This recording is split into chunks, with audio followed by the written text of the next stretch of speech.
Ya, pemirsa, X, media sosial yang dimiliki Elon Musk makin terpuruk. Banyak pesaingnya yang juga aplikasi microblogging mengalami peningkatan jumlah pengguna dalam beberapa waktu terakhir. Threads yang merupakan anak usaha Meta mengantongi lebih dari 100 juta pengguna aktif harian. Capaian tersebut diumumkan oleh CEO Meta, Mark Zuckerberg. Aplikasi yang baru dirilis Juli 2023 lalu itu memiliki 300 juta pengguna aktif bulanan. Ada juga Blue Sky, aplikasi yang hampir sama dengan Threads, dan X memiliki 25 juta total pengguna. Meski begitu, catatan Reuters menyebutkan Blue Sky meraup 2,5 juta pengguna usai pemilu AS. Total keseluruhan penggunanya mencapai 16 juta. Di sisi lain, Mastodon juga dilaporkan makin banyak digunakan.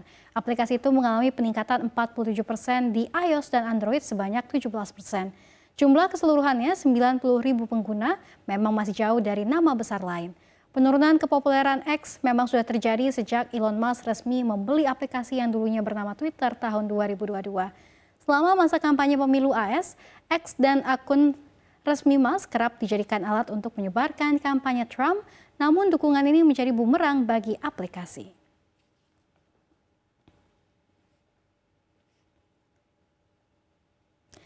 Indonesia memiliki harta karun sumber panas bumi terbesar kedua di dunia. Pembangkit energi hijau ini bahkan mampu menyumbang pendapatan negara bukan pajak atau PNBP hingga 2,1 triliun rupiah. Dirjen EBTKI Kementerian SDM Enia Listiawani Dewi membeberkan sepanjang tahun 2024, investasi yang masuk untuk sektor EBTKI mencapai 1,49 miliar dolar Amerika Serikat atau setara 24,04 triliun rupiah. Salah satu faktor yang dinilai berhasil mendongkrak investasi sektor EBTKI di Indonesia adalah dengan diterbitkannya aturan baru yang mengatur tingkat komponen dalam negeri yang tertuang dalam Peraturan Menteri SDM Nomor 11 Tahun 2024 tentang penggunaan produk dalam negeri untuk pembangunan infrastruktur ketenaga listrikan.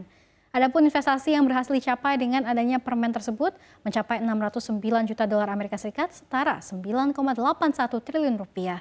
Investasi tersebut mencakup pada jenis investasi pembangkit listrik tenaga panas bumi, PLTP, dan juga pembangkit listrik tenaga surya atau PLTS.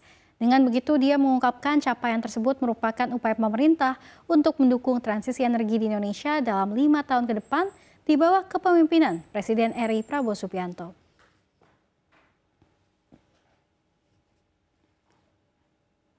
Dan beralih ke berita terpopuler selanjutnya di mana rupiah kembali terpuruk di hadapan dolar Amerika Serikat pada penutupan perdagangan Rabu.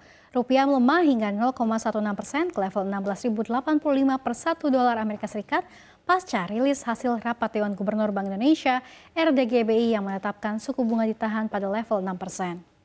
Pelemahan ini adalah yang terdalam sejak 6 Agustus 2024 dengan sebelumnya berada pada posisi 16.160 per dolar Amerika Serikat. Seiring dengan pelemahan rupiah hari ini, indeks dolar AS di XY juga stagnan tepat pukul 15 waktu Indonesia Barat di posisi 106,95. Tekanan pada rupiah juga dipicu oleh sikap hati-hati pelaku pasar yang menunggu keputusan suku bunga acuan dari The Fed yang akan diumumkan besok hari, Kamis 19 Desember 2024. Diperkirakan, The Fed akan kembali memangkas suku bunga sebesar 25 basis points menjadi pemotongan ketiga berturut-turut sejak September. Dan berita terpopuler yang terakhir di mana Menteri Perumahan dan Kawasan Permukiman PKP Marwarar Sirait menyebut penduduk yang belum memiliki rumah termasuk dalam kategori masyarakat miskin. Ara mengaku usulan itu tercetus setelah dirinya bertemu dengan perwakilan Bank Dunia.